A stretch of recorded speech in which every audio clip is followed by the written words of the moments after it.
Quality और consistent performance के लिए सिर्फ सिल्वर पंप्स एंड मोटर्स, नाम याद रखना। આ તરફ સુરતમાં નકલી ચલણી નોટો સાથે 3 આરોપીઓ ઝડપાયા છે। નકલી ચલણી નોટોના કિસ્સા પણ તમે જુઓ ઘણા હમણાંના વધી ગયા છે। પહેલી અને છેલ્લી નોટ વચ્ચે બનાવટી નોટ રાખીને ડિલિવરી કરતા હતા, એટલે કોઈને ખબર પડે નહીં। અસલી નોટ વચ્ચે નકલી નોટ રાખતા હતા। બેંક સહિત અન્ય જગ્યાઓ પર છેતરપિંડી કરતા હતા। નિયોલ ચેકપોસ્ટ પાસેથી 3 શખ્સો ઝડપાયા છે।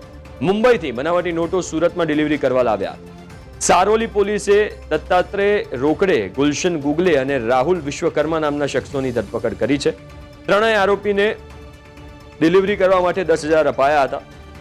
સુરતમાં ડિલિવરી લેનાર આરોપીને વોન્ટેડ જાહેર કરવામાં આવ્યો છે। પોલીસે 2 કરોડથી વધુની બેંકની નકલી નોટો પણ જપ્ત કરી છે। 200 અને 500ની દરની નકલી નોટો ઝડપી પાડવામાં આવી।